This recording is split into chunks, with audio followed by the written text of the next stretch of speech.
ಬಹಳ ಜಾಗ್ರತೆಯಲ್ಲಿ ಅದನ್ನು ತೆಗಿಬೇಕು.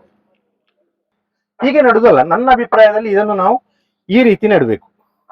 ಸರ್ಪಂಟೈನ್ ಮೆಥಡ್ ಅಲ್ಲಿ ಮಾಡಿದ ಗಿಡಗಳು ಅಥವಾ ಈಗ ಎಲ್ಲದರಲ್ಲಿ ಇರ್ತದೆ, ಆದ್ರೆ ಅದರಲ್ಲಿ ರೂಟ್ ಝೋನ್ ತುಂಬಾ ಮಣ್ಣಿನಲ್ಲಿ ಫುಲ್ ತುಂಬಿರ್ತದೆ. ಈಗ ಇದರಲ್ಲಿ ನಾವು ಕೆಳಗೆ ಸ್ವರ್ಗಸಾರ ಅಥವಾ ಇದನ್ನು ಗೊಬ್ಬರ ಕಳೆಯನ್ನು ಹಾಕಿದ್ದೇವೆ, ಹೊಸ ಬೇರುಗಳಿಗೆ ಕೂಡಲೇ ಸಿಗ್ತದೆ.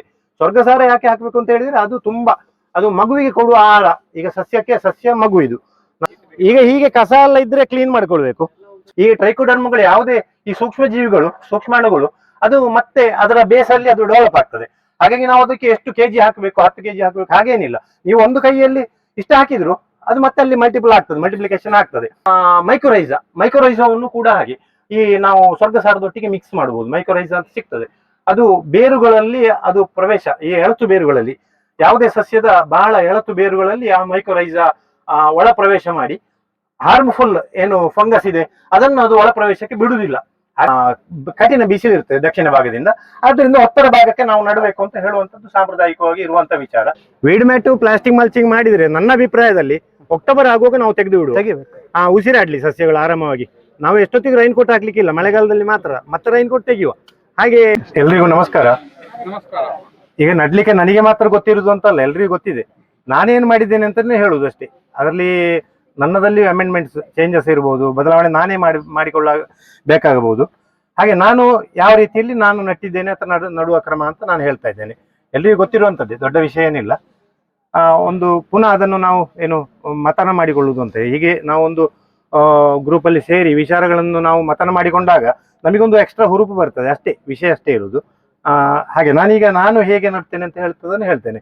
ತಪ್ಪಿದ್ರೆ ನನಗೆ ನೀವು ಹೇಳಬೇಕು. ಈಗ ಹೀಗೆ ಕಸ ಎಲ್ಲ ಇದ್ರೆ ಕ್ಲೀನ್ ಮಾಡ್ಕೊಳ್ಬೇಕು. ಸ್ವಲ್ಪ ಈ ಕಸಗಳನ್ನೆಲ್ಲ ತೆಗಿಬೇಕು.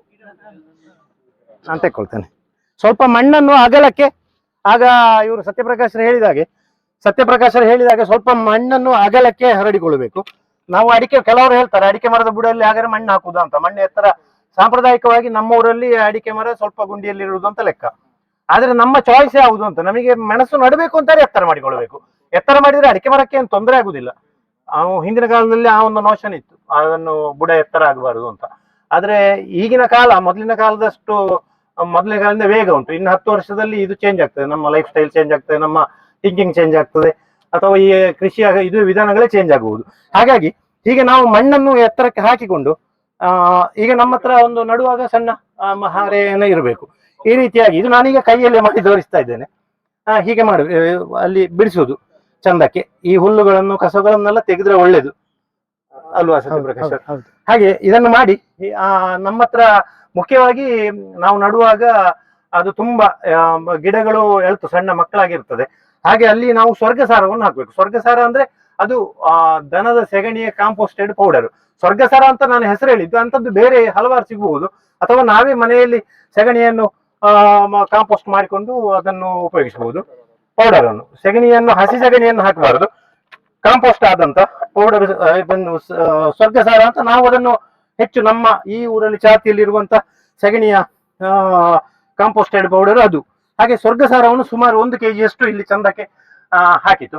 ಅದರೊಟ್ಟಿಗೆ ಮೊದಲೇ ನಾವು ಕಲ್ಚರ್ ಮಾಡಿ ಇರಬೇಕು ಟ್ರೈಕೋಡರ್ಮವನ್ನು ಯಾವ್ದಾದ್ರು ಹಿಂಡಿಗಳನ್ನು, ನೆಲಗಡಲೆ ಹಿಂಡಿ ಇರ್ಬೋದು, ಹರಳಿ ಹಿಂಡಿ ಇರ್ಬೋದು, ಮುಂತಾದನ್ನು ಒಂದು 4 ದಿವಸ ಕೊಳಿಸಬೇಕು. ಮೊದಲಾಗಿ ಕೊಳಿಸುವ ಹಂತದಲ್ಲಿ ನಾವು ಟ್ರೈಕೋಡರ್ಮ ಅದಕ್ಕೆ ಹಾಕಬಾರದು. ಯಾಕೆಂತ ಹೇಳಿದ್ರೆ ಹರಳಿ ಹಿಂಡಿಯಲ್ಲಿ ಅದರಲ್ಲಿ ಒಂದು ರೆಸಿನ್, ಅದು ತುಂಬಾ ಆಂಟಿ ಈ ಟ್ರೈಕೋಡರ್ಮ ಕೊಲ್ತದೆ.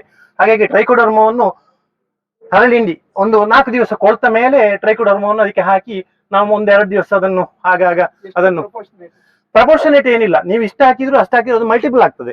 ಈ ಟ್ರೈಕೋಡರ್ಮಗಳು ಯಾವುದೇ ಈ ಸೂಕ್ಷ್ಮಾಣುಗಳು ಅದು ಮತ್ತೆ ಅದರ ಬೇಸಲ್ಲಿ ಅದು ಡೆವಲಪ್ ಆಗ್ತದೆ. ಹಾಗಾಗಿ ನಾವು ಅದಕ್ಕೆ ಎಷ್ಟು ಕೆಜಿ ಹಾಕಬೇಕು, 10 ಕೆಜಿ ಹಾಕಬೇಕು ಹಾಗೇನಿಲ್ಲ.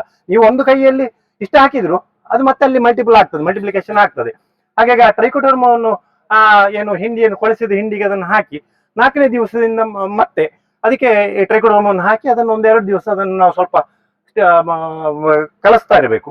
ಹಾಗೆ 5ನೇ ದಿವಸ ಅಥವಾ 6ನೇ ದಿವಸ ಇಲ್ಲಿಗೆ ನಾವು ನಡುವ ಜಾಗಕ್ಕೆ ಟ್ರೈಕೋಡರ್ಮವನ್ನು ಅದನ್ನು ಮತ್ತೆ ಕೊಳಿಸಿದ ಅದನ್ನು ಮತ್ತೆ ಪುನಃ ನೀವು ಅದನ್ನು ಇನ್ನೂ ತೆಳು ಮಾಡಬಹುದು. ಸ್ವಲ್ಪ ನೀರು ಸೇರಿಸಿ, ಈಗ ಒಂದು 10 kg ನೆಲಗಡಲೆ ಹಿಂಡಿ ಹಾಕಿದ್ರೆ ಅದಕ್ಕೆ ಒಂದು ಅರ್ಧ ಕೆಜಿ ಅಷ್ಟು ಟ್ರೈಕೋಡರ್ಮ ಹಾಕಿದ್ರೆ ಅದನ್ನು ನೀವು ಮತ್ತೆ ಆ ಕಲ್ಚರ್ ಆದ ಮೇಲೆ ಅಂದ್ರೆ 5ನೇ 6ನೇ ದಿವಸದಲ್ಲಿ ಅದನ್ನು ಒಂದು ಡ್ರಮ್ಮಿಗೆ ಡೆವಲಪ್ ಹೆಚ್ಚು ಹಾಕಿಕೊಳ್ಬಹುದು ಅಂತ, ಅದನ್ನು ದೊಡ್ಡದು ಮಾಡಿಕೊಳ್ಬಹುದು. ಅದನ್ನು ತಂದು ಇಲ್ಲಿ ಚಂದಕ್ಕೆ ಡ್ರೆಂಚಿಂಗ್ ಮಾಡಿತ್ತು, 1 ಲೀಟರ್ 2 ಲೀಟರ್ ಡ್ರೆಂಚಿಂಗ್ ಮಾಡಿತ್ತು. ಹೆಚ್ಚಾಗುದು ಅಂತ ಇಲ್ಲ, ಕಡಿಮೆ ಆಗುದು ನಾವು ಹಾಕುದು. ಈಗ ಸಾವಯವ, ಆಗ ಸಾವಯವದ ಬಗ್ಗೆ ಬಂತು. ಬೇವಿನ ಹಿಂಡಿಯೂ ಆಗ್ತದೆ ಖಂಡಿತ. ಟ್ರೈಕೋಡರ್ಮ ಮತ್ತೆ ಬೇವಿನ ಹಿಂಡಿ ಬಹಳ ಒಳ್ಳೇದು. ಬೇವಿನ ಹಿಂಡಿಯಲ್ಲಿ ತುಂಬಾ ಡೆವಲಪ್ ಆಗ್ತದೆ. ಅದನ್ನು ಸೊಲ್ಯೂಷನ್ ಅನ್ನು ಹೀಗೆ ಹೊಯ್ಯುದು. 1 ಲೀಟರ್ ಹಾಕ್ಬಹುದು, 2 ಲೀಟರ್ ಹಾಕ್ಬಹುದು. ಸ್ವಲ್ಪ ಹೆಚ್ಚು ಕಮ್ಮಿ ಅಂತ ಅದೇನು ಅದು ಅಂದ್ರೆ ಈಗ ಸಾವಯವ ಪದಾರ್ಥಗಳು ಯಾವಾಗಲೂ ಅದು ಹಾರ್ಮೋನ್ಸ್ ಗಿಡಗಳಿಗೆ ತೊಂದರೆ ಮಾಡುದಿಲ್ಲ. ಸ್ವಲ್ಪ ಹೆಚ್ಚಾದ್ರೂ ಏನಾಗುದಿಲ್ಲ. ಸ್ವರ್ಗಸಾರ ಅದೇ ನಾವು ನಡುವಾಗ ಸ್ವರ್ಗಸಾರ ಹಾಕಿತ್ತು. ಸ್ವರ್ಗಸಾರದ ಒಟ್ಟಿಗೆ ನೀವು ಟ್ರೈಕೋಡರ್ಮವನ್ನು ಸ್ವರ್ಗಸಾರದ ಒಟ್ಟಿಗೂ ಡೆವಲಪ್ ಮಾಡಬಹುದು. ಸ್ವರ್ಗಸಾರವನ್ನು ತಂದು ಅದನ್ನು ರಾಶಿ ಹಾಕಿತ್ತು, ಅದರೊಟ್ಟಿಗೆ ಟ್ರೈಕೋಡರ್ಮವನ್ನು ಹಾರೆಯಲ್ಲಿ ಚಂದಕ್ಕೆ ಮಿಕ್ಸ್ ಮಾಡಿ ಚಂದಕ್ಕೆ ಚಂಡಿ ಒದ್ದೆ ಗೋಣಿಯನ್ನು ಅದನ್ನು ಮುಚ್ಚಿ 1-2-3 ದಿವಸ ಇಟ್ಟರೆ ಟ್ರೈಕೋಡರ್ಮ ಅದರಲ್ಲಿ ಮಲ್ಟಿಪ್ಲೈ ಆಗ್ತದೆ. ಅದನ್ನು ಹಾಗೆ ಹಾಕುವುದು. ಹಿಂಡಿಯಲ್ಲೇ ಡೆವಲಪ್ ಮಾಡಬೇಕು ಅಂತ, ಹಿಂಡಿ ಕೊಳಿಸಿದ ಹಿಂಡಿಯಲ್ಲಿ ಡೆವಲಪ್ ಮಾಡಬೇಕು ಅಂತ ಏನಿಲ್ಲ. ಹಾಗೆ ಅದನ್ನು ಸ್ವರ್ಗಸಾರವನ್ನು ಹಾಕುವಾಗ ಟ್ರೈಕೋಡರ್ಮ ಮಿಶ್ರಿತ ಸ್ವರ್ಗಸಾರವನ್ನು 1 kg ಅಷ್ಟು, 2 ಬೊಗಸೆಯಷ್ಟು ಹೀಗೆ ಹಾಕಿತ್ತು.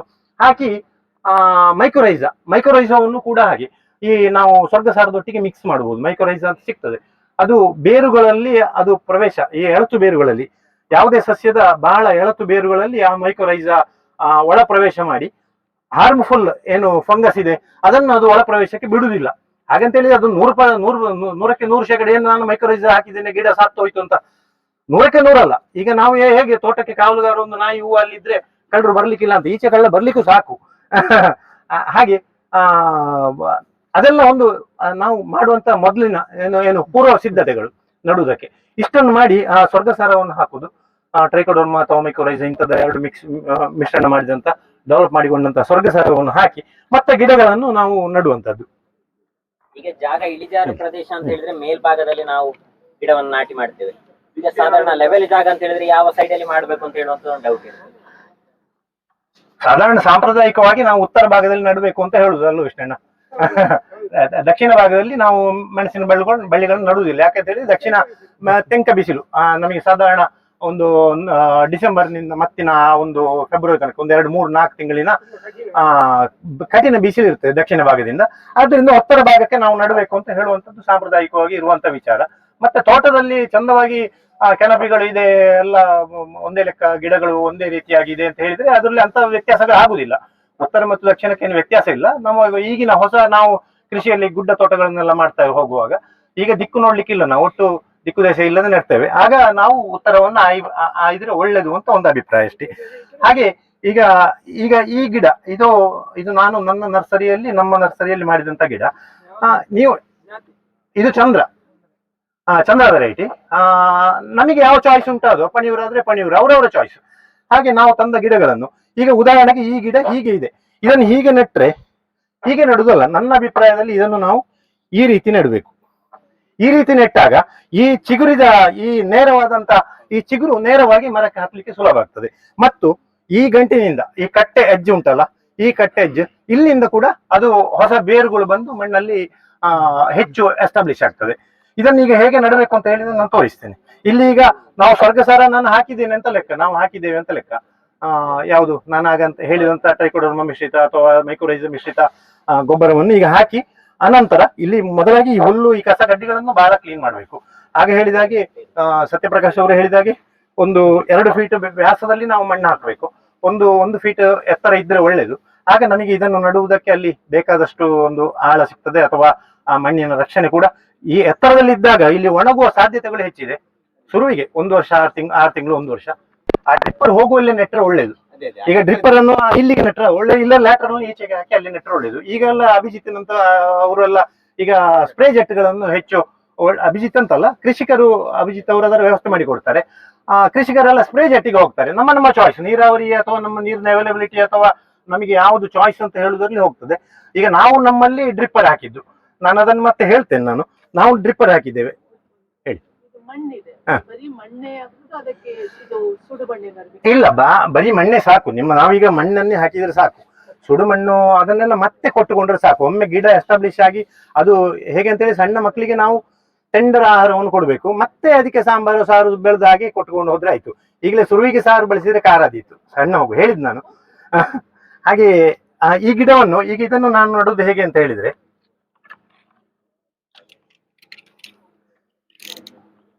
ಇದನ್ನು ಬಹಳ ಜಾಗ್ರತೆಯಿಂದ, ಅಂದ್ರೆ ಬೇರುಗಳು ಫುಲ್ ಇರ್ತದೆ ಇದರೊಳಗೆ, ಹಾಗಾಗಿ ಬಹಳ ಜಾಗ್ರತೆಯಿಂದ ಈ ಬೇರಿಗೆ ಪೆಟ್ಟಾಗದ ಬಿಡಿಸ್ಬೇಕು.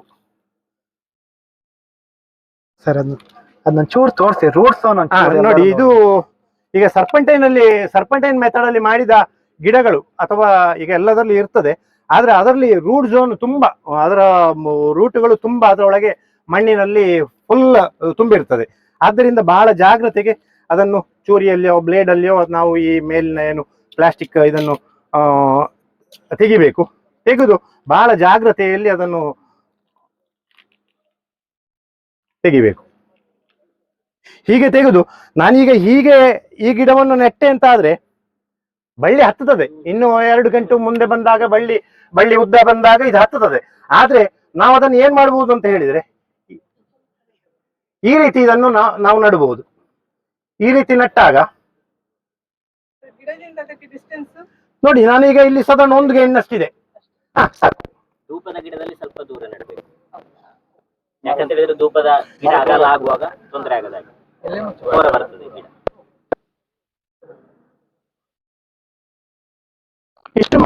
ಇಷ್ಟು ಮಾಡಿ ನಮ್ಮ ಹತ್ರ ಈಗ ಕಾಂಪೋಸ್ಟ್ ಆದಂತ ನಾವೇನು ದರಗೆಲೆ ಅಥವಾ ಯಾವುದನ್ನು ಕರೆಕ್ಟ್ ಆಗಿ 100% ಕಾಂಪೋಸ್ಟ್ ಆದಂತ ಗೊಬ್ಬರದ ಇದೆ ಅಂತ ಆದ್ರೆ ಅದನ್ನು ಚೆನ್ನಾಗಿ ಇದಕ್ಕೆ ಕವರ್ ಮಾಡಬೇಕು. ಈಗ ಇದರಲ್ಲಿ ನಾವು ಕೆಳಗೆ ಸ್ವರ್ಗಸಾರ ಅಥವಾ ಇದನ್ನು ಗೊಬ್ಬರಗಳು ಏನು ಹಾಕಿದ್ದೇವೆ ಅದ ಹೊಸ ಬೇರುಗಳಿಗೆ ಕೂಡಲೇ ಸಿಗ್ತದೆ. ಸ್ವರ್ಗಸಾರ ಯಾಕೆ ಹಾಕ್ಬೇಕು ಅಂತ ಹೇಳಿದ್ರೆ ಅದು ಮಗುವಿಗೆ ಕೊಡುವ ಆಹಾರ. ಈಗ ಸಸ್ಯ ಮಗು. ಇದು ನಾವು ಮಗುವಿಗೆ ಯಾವ ರೀತಿ ಬಹಳ ಏನು ಮಿತವಾದ ಅಥವಾ ಖಾರ ಅಥವಾ ಇದಾಗದಂತ ಆಹಾರವನ್ನು ಹೇಗೆ ಕೊಡ್ತೇವೆ, ಹಾಗೆ ಈ ಮಗುವಿಗೆ ನಾವು ಸ್ವರ್ಗಸಾರ ಅಂತ ಹೇಳಿ ನಾನು ಹೇಳುದು ಅದು ತಾಯಿ ಎದೆ ಹಾಲು ಇದ್ದಾಗೆ ಅಂತ. ಅದರಲ್ಲಿ ಹಾನಿ ಇಲ್ಲ, ಅದು ಸ್ಕಾರ್ಚಿಂಗ್ ಆಗುದಿಲ್ಲ, ಬೇರುಗಳಿಗೆ ತೊಂದರೆ ಆಗುದಿಲ್ಲ. ನೀವು ಸ್ವರ್ಗಸಾರದಲ್ಲೇ ಮೇಲೆ ಇಟ್ಟರು ಕೂಡ ಅದು ಬೇರು ಡ್ಯಾಮೇಜ್ ಆಗುದಿಲ್ಲ. ಅದನ್ನು ತೆಕ್ಕೊಂಡ್ರೆ ಗಿಡಗಳು ಮತ್ತೆ ಬಹಳ ಫಾಸ್ಟ್ ಆಗಿ ಇದು ಇಲ್ಲಿ ಹಬ್ಬಿ ಬರ್ತದೆ. ಹಾಗೆ ನಾವು ಇದನ್ನು ಈಗ ಇನ್ನೊಂದು ಗಿಡವನ್ನು ಹಾಗೆ ಇಲ್ಲಿ ಈ ರೀತಿ ಮಾಡಿ ನೇರವಾಗಿ ಗಿಡ ಚಿಗುರು ನಮ್ಮಲ್ಲಿ ಇದೆ ಅಂತ ಆದ್ರೆ ಇದನ್ನು ನಿಮಗೆ ಹೀಗೆ ನಡಬಹುದು. ಈ ಗಿಡವನ್ನು ನೇರವಾಗಿ ಇಡಬಹುದು. ಈಗ ಅಡ್ಡ ಅದರಲ್ಲಿ ನಮ್ಮಲ್ಲಿ ಕೆಲವು ಗಿಡಗಳು ಅದು ಸರ್ಪೆಂಟಲ್ಲಿ ಇಟ್ಟಾಗ ಹೀಗೆ ಬರ್ತದೆ. ಅದನ್ನು ನೀವು ಈ ರೀತಿ ಅಡ್ಡಕ್ಕೆ ಇಡಿ, ಪ್ಲಾಸ್ಟಿಕ್ ಅನ್ನು ತೆಗೆದು ಅದು ನೇರಕ್ಕೆ ಇದೆ. ಹೌದು, ಎರೆಹುಳ ಕೊಡ್ಬೋದು ಧಾರಾಳ. ಏನು ಯಾವುದು ತೊಂದರೆ ಇಲ್ಲ, ಹಾಗೆ ಇಡಬೇಕು ಅಂತ ಹೇಳಿದ್ ನಾನು. ಹೇಗೆ ಈಗ ನಿಮಗೆ ನೋಡಿ, ನಾನು ನೋಡ್ಲಿಲ್ವಾ ಇದೆ, ಇದು ಹೀಗೆ ಇಟ್ರೆ ಇದು ಹೀಗೆ ಆಗ್ತದೆ. ಹೌದು, ಇದು ಮೇಲೆ ಇದೆ. ನಾನು ಹೇಳಿದ್ದು ಇಂಥ ಗಿಡಗಳು ಈಗ ನಾವು ಸರ್ಪೆಂಟೈನ್ ಇದರಲ್ಲಿ ವಿಧಾನದಲ್ಲಿ ಮಾಡಿದಾಗ ಚಿಗುರುಗಳು ಕೆಲವು ಅಡ್ಡಕ್ಕೆ ಬರ್ತವೆ. ಇದನ್ನು ನಾವು ನೇರವಾಗಿ ಈಗ ಮರಗಳಿಗೆ, ಅಡಿಕೆ ಮರ ಇರ್ಬೋದು, ಬೇರೆ ಯಾವುದು ನಮ್ಮ ಆಧಾರ ಮರಗಳಿರ್ಬೋದು, ಅದಕ್ಕೆ ಹೀಗೆ ನೆಟ್ರೆ ಮತ್ತೆ ನಾವು ನಿಧಾನಕ್ಕೆ 1 ತಿಂಗಳು ಕಾಯ್ಬೇಕಾಗ್ತದೆ ಇದನ್ನು ಹೀಗೆ ಮಾಡಿ ಕಟ್ಲಿಕ್ಕೆ. ಇಲ್ಲಾಂದ್ರೆ ಅದು ಇಲ್ಲಿ ಬಗ್ಗಿಸಿದ್ರೆ ಮುರಿದು ಹೋಗ್ಬೋದು, ತುಂಬಾ ಎಳ್ತಿರ್ತದೆ. ಅದಕ್ಕೆ ನೀವು ಇಲ್ಲಿ ಹೀಗೆ ಹರಿದು ಹೀಗೆ ಇಟ್ಟು ನೆಡಬೇಕು ಅಂತ. ಈಗ ಅಡಿಕೆ ಮರ ನೋಡಿ ಹೀಗೆ ನೆಟ್ರೆ ಅದು ಹತ್ತಿಕೊಂಡು ಹೋಗುದೇ. ಆಗ ಈ ಕಟ್ಟೆಜ್ಜು ಉಂಟಲ್ಲ, ಇಲ್ಲಿ ಈಗಾಗಲೇ ಬೇರು ಬರ್ತಾ ಇದೆ ಕಟ್ಟೆಜ್ಜಲ್ಲಿ, ಅದರಲ್ಲಿ ಕೂಡ ಬೇರುಗಳು ಕೂಡಲೇ ಮಣ್ಣಿಗೆ ಇಳಿತದೆ. ಇದು ಕಟ್ ಮಾಡ್ತೀರಲ್ಲ ಅವಾಗ ಇದೆಯಲ್ಲ, ಹೌದು, ಇದನ್ನ ಕವರ್ ಒಳಗೆ ಒತ್ತಿದ್ರೆ ಅಲ್ಲ, ಹೌದು, ಒತ್ತಿದ್ರೆ ಆಗ್ತದೆ. ಬರುತ್ತೆ, ಹೌದು, ಬರ್ತದೆ. ಹೌದು, ಬರ್ತದೆ. ಅಲ್ಲ, ಕೆಲವು ಈಗ ಎಂತ ಇದ್ರು ಹಾಗೆ ಮಾಡಿದ್ರು, ಕೆಲವು ಈ ರೀತಿ ಬಂದ್ರೆ ಅದು ಈ ರೀತಿ ನಡಬಹುದು ಅಂತ. ನೇರವಾಗಿದ್ದದನ್ನು ನೇರವಾಗಿ ನೆಡಬಹುದು. ಅದರ ನೀರು ಇಳಿದು ಹೋಗ್ಬೇಕು. ಈ ದೃಷ್ಟಿಯಿಂದ ವಾಟರ್ ಸ್ಟಾಗ್ನೇಷನ್ ಆಗಬಾರ್ದು ಅಂತ ಹೇಳಿ ಮಣ್ಣನ್ನು ಎತ್ತರ ಮಾಡ್ತೇವೆ, ಮಣ್ಣನ್ನು ಹೀಪಿಂಗ್ ಮಾಡ್ತೇವೆ. ಹೊಸ ಮಣ್ಣು ಹಾಕಿದಾಗ ಅದರಲ್ಲಿ ಎಲ್ಲ ನ್ಯೂಟ್ರಿಯೆಂಟ್ಸ್ ಹೊಸದಾಗಿ ಇರ್ತದೆ. ಆಗ ಅವ್ರು ಹೇಳಿದಾಗ ನಾವು ಇಲ್ಲಿಂದ ಕಡ್ದು ಹಾಕಿದ್ರೆ ಬೇರಿಗೂ ತೊಂದರೆ ಆಗ್ತದೆ. ಹೊಸ ಮಣ್ಣು ಹಾಕಿದಾಗ ಎಲ್ಲವೂ ಹೊಸದಾಗಿ ಹೊಸ ಶರ್ಟ್ನನ್ನು ಹಾಕಿದಾಗ ನನಗೆ ಆಗುವ ಖುಷಿ ಬೇರೆ. ಆ ರೀತಿ ಹೊಸ ಮಣ್ಣು ಹಾಕಿದಾಗ ಅಥವಾ ಹೊಸ ಆಹಾರ ಅದಕ್ಕೆ ಸಿಕ್ಕಿದಾಗ ಆ ಸಸ್ಯಕ್ಕೂ ಖುಷಿ ಆಗ್ತದೆ ಅಷ್ಟೇ. ಇರಬಾರ್ದು, ಯಾಕೆಂತೇಳಿ ಹರಳಿಂಡಿಲಿರುವಂತ ರೆಸಿನ್ ಅದು ಫಸ್ಟಿಗೆ 2-3 ದಿವಸದಲ್ಲಿ ಅದು ಆ ರೆಸಿನ್ ಡೆವಲಪ್ ಆಗ್ತದೆ.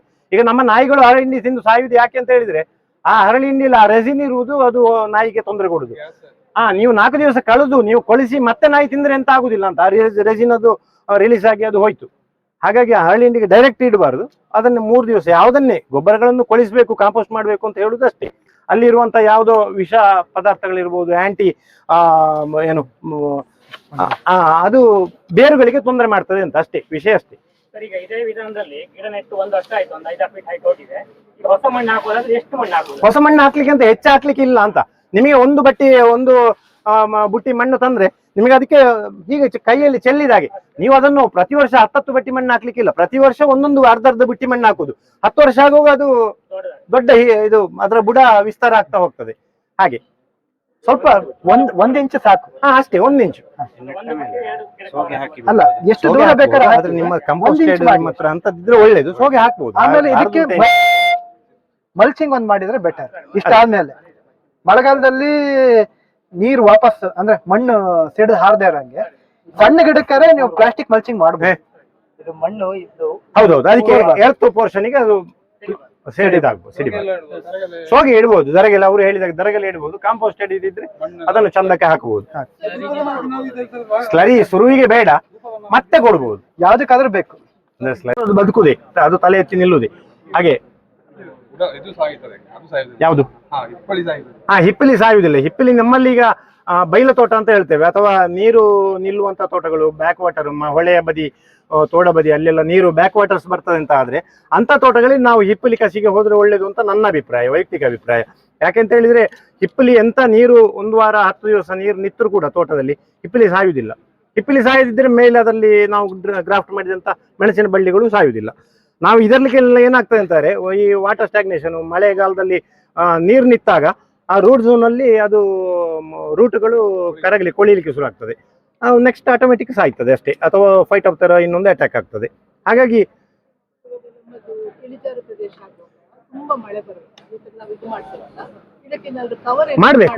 ಮಾಡ್ಬೇಕು ಅಂದ್ರೆ ಅದೇ ಅವ್ರು ಹೇಳಿದಾಗ ಈಗ ದರಗು ಮಾಡಬಹುದು, ಕಾಂಪೋಸ್ಟ್ ಮಾಡಬಹುದು, ಅಂತದನ್ನು ನಾವು ಕವರ್ ಮಾಡಬೇಕು.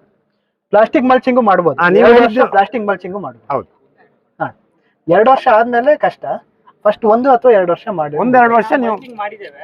ಅದ್ರ ಮೇಲೆ ಪ್ಲಾಸ್ಟಿಕ್ ಮಲ್ಚಿಂಗ್ ಮಾಡಿದ್ರೆ ಅದು ಒಳಗಡೆ ತೊಂದರೆ ಇಲ್ಲ. ಏನಂದ್ರೆ ಸಾಗೆ ಸ್ವಲ್ಪ ಕಾಂಪೋಸ್ಟ್ ಹಾಕಿ ಮಲ್ಚಿಂಗ್ ಮಾಡೋದು ಬೆಟರ್. ಈ ಅಂದ್ರೆ ಈಗ ಸೋಗೆ ಈ ತರದ್ ಹಾಕಿದಾಗ ಏನಾಗುತ್ತೆ ಅಂದ್ರೆ ಇರುವೆ ಬಂದ್ ಕೂರುತ್ತೆ. ಇರುವೆ ಬರ್ಬೇಕಾದ್ರೆ ಮಿಲಿ ಬಗ್ಗನ್ ಮತ್ತೆ ಹೊತ್ಕೊಂಬರೋ ಚಾನ್ಸ್ ಇರುತ್ತೆ.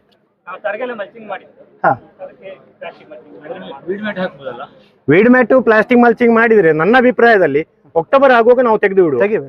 ಉಸಿರಾಡ್ಲಿ ಸಸ್ಯಗಳು ಆರಾಮವಾಗಿ. ನಾವು ಎಷ್ಟೊತ್ತಿಗೆ ರೈನ್ ಕೋಟ್ ಹಾಕ್ಲಿಕ್ಕಿಲ್ಲ, ಮಳೆಗಾಲದಲ್ಲಿ ಮಾತ್ರ. ಮತ್ತೆ ರೈನ್ ಕೋಟ್ ತೆಗೆಯುವ.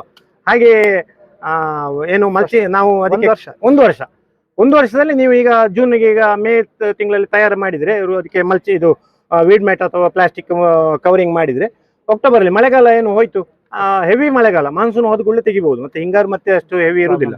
ಆಗ ಅಲ್ಲಿ ರೂಟು ಹೆಚ್ಚು ಆಕ್ಟಿವ್ ಆಗ್ತದೆ, ಬಿಸಿಲು ಸಿಗ್ತದೆ, ಗಾಳಿ ಸಿಗ್ತದೆ. ಮತ್ತಿನ ಮಳೆಗಾಲದಲ್ಲಿ ಹಾಕುವ. ಮತ್ತೆ 2 ವರ್ಷ 3 ವರ್ಷ ಕಳೆದ ಮೇಲೆ ನಮ್ಮ ಔಟ್ ಆಫ್ ಕಂಟ್ರೋಲ್ ಅಂದ್ರೆ ರೂಟ್ ಬೇರುಗಳು ಅಲ್ಲಿ ಇರ್ತದೆ. ನಾವಿಲ್ಲಿ ಮುಚ್ಚಿದ್ರೆ ಏನು ಪ್ರಯೋಜನ ಇಲ್ಲ. ಹಾಗೆ ಕಸಿ ಮಾಡಿದ ಗಿಡಕ್ಕೆ ಮತ್ತು ನಾರ್ಮಲ್ ಓನ್ ರೂಟೆಡ್ ಗಿಡಕ್ಕೆ ಖಂಡಿತ ಫಸಲಲ್ಲಿ ವ್ಯತ್ಯಾಸ ಇದೆ. ಕಾರಣ ಏನು ಅಂತ ಹೇಳಿದ್ರೆ, ಕಸಿ ಮಾಡಿದ ಗಿಡಕ್ಕೆ ನಿಮಗೆ ಉತ್ತಮ ನೀರಾವರಿ ಬೇಕು. ಇದಕ್ಕೆ ನೀರಾವರಿ ನೀವು ಇದನ್ನು ಡ್ರೈ ಪೀರಿಯಡ್ ಕೊಡ್ಲಿಕ್ಕೆ ಆಗ್ತದೆ. ಅಡಿಕೆ ಮತ್ತು ಕಾಳುಮೆಣಸಿಗೆ ಟ್ಯಾಲಿಯನ್ನು ನಾನು ಬೇಕಾದ್ರೆ ಮತ್ತೆ ಮಾತಾಡ್ಕೊಳ್ಳುವ. ಈಗ ಇವರ ಇಲ್ಲಿ ಶೃಂಗೇರಿ ಅಥವಾ ಘಟ್ಟದ ಮೇಲೆ ಅಲ್ಲಿ ಎಲ್ಲ ಅವರು ಕಾಫಿ ತೋಟದಲ್ಲಿ ನಿಮಗೆ ಡ್ರೈ ಪೀರಿಯಡ್, ಒಮ್ಮೆ ಮಳೆಗಾಲ ಹೋಯ್ತು ಅಂತ ಹೇಳಿದ್ರೆ ಮತ್ತೆ ಡ್ರೈ ಪೀರಿಯಡ್. ಇದು ಕಾಳುಮೆಣಸು ಕೊಯ್ದಾದ ಮೇಲೆ 1 ತಿಂಗಳು 2 ತಿಂಗಳು ಡ್ರೈ ಇರ್ತದೆ. ಆಗ ಮೆಣಸಿನ ಬಳ್ಳಿಗಳು ಎಲೆ ಎಲ್ಲ ತಾಳಿ ಇನ್ನೇನು ಸಾಯ್ತದೆ ಅಂತ ಆಗ್ತದೆ.